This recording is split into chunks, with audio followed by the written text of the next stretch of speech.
The Australian comedian, singer, songwriter and famous atheist Tim Minchin in 2013 gave a valedictory address for his old university, the University of Western Australia. And in that he said, searching for meaning is like searching for a rhyme in a cookbook. You won't find it and it will bugger up your souffle. Now, large parts of our culture, they'll follow that script. That the one big truth we can know is that nothing is finally true or meaningful. Yeah, some things can be relatively true, maybe true for a time, but final satisfaction, final certainty, meaning is not what we experience or expect in the contemporary wealthy world. And that's a fun irony, isn't it? Because we have more than most people in history could ever have dreamt of, and yet we sense we have nothing at the same time. And what's so shocking, I think especially for Christians, is that the book of Ecclesiastes says, yep, that's about right. Now, I've heard Christians ask, why is this book in the Bible? It's got a dark mood, it's a kind of stark film noir realism about it. It's like Die Hard for theologians, but without a satisfying ending. It lays out life like a BBC news feed. There's all the cruelty, there's the brokenness, the meaningless suffering, both self-imposed and stuff that's imposed upon us, because that's our world. So in chapter 4, again I looked and saw all the oppression that was taking place under the sun. I saw the tears of the oppressed, and they have no comforter. Power was on the side of their oppressors, and they have no comforter, in case you missed it the first time. And I declared that the dead who already had died were happier than the living who were still alive. But better than both is the one who's never been born, who's not seen the evil that is done under the sun. And I saw that all toil and all achievement spring from one person's envy of another. This too is meaningless. It's a chasing after wind. Or in chapter 5, he talks about wealth. Whoever loves money never has enough. Whoever loves wealth is never satisfied with their income. This too is meaningless. As goods increase, so do those who consume them. And what benefit are they to the owners except to feast their eyes upon them? Now, I know what you're thinking. You're thinking, I'm so glad I came to church today. You know, I'm feeling really motivated right now. I'm going to take life on. I am pumped. Seriously. How does this book help anyone?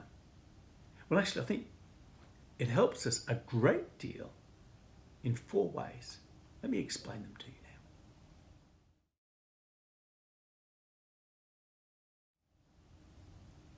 First of all, the themes in Ecclesiastes are drawn from the early chapters of Genesis. So if Proverbs focuses on the order and wisdom and image of God in Genesis 1 and 2, then Ecclesiastes is a meditation upon what it's like to live in a world after Genesis 3. A world that has known the possibility of meaning, of wholeness, of beauty, without tears or regret, but left that, chose instead a damaged and alienated and dying life, full of longing, full of a sense that, hey, this isn't the way things should be. That's why we get so outraged at injustice. And this is a theme that is picked up right throughout the Bible.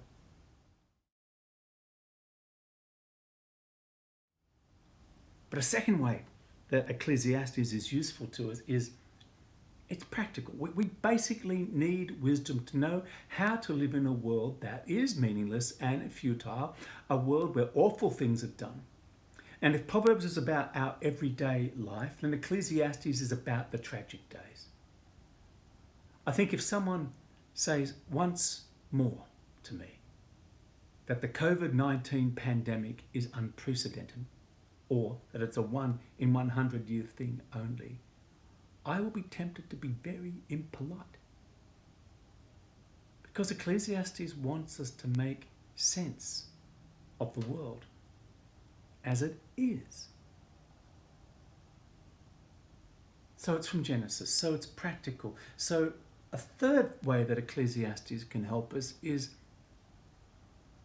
it's a powerful tool for evangelism. You didn't expect that, did you? But think about it. The secular non-Christian already thinks life is pretty meaningless.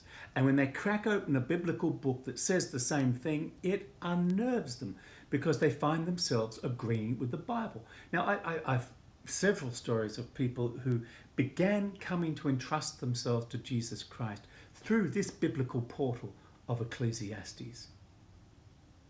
But a fourth way I think that getting into Ecclesiastes can help us is that it's the next stage in our education in wisdom.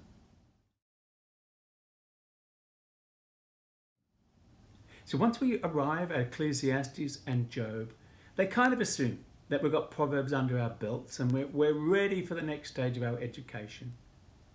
And that is to be disillusioned into wisdom. Because this is the same world that Proverbs deals with. It's a dying world that's riddled with meaningless cruelties and false judgments and poor leadership and bad decisions. We need wisdom, don't we, to know how to navigate those parts of life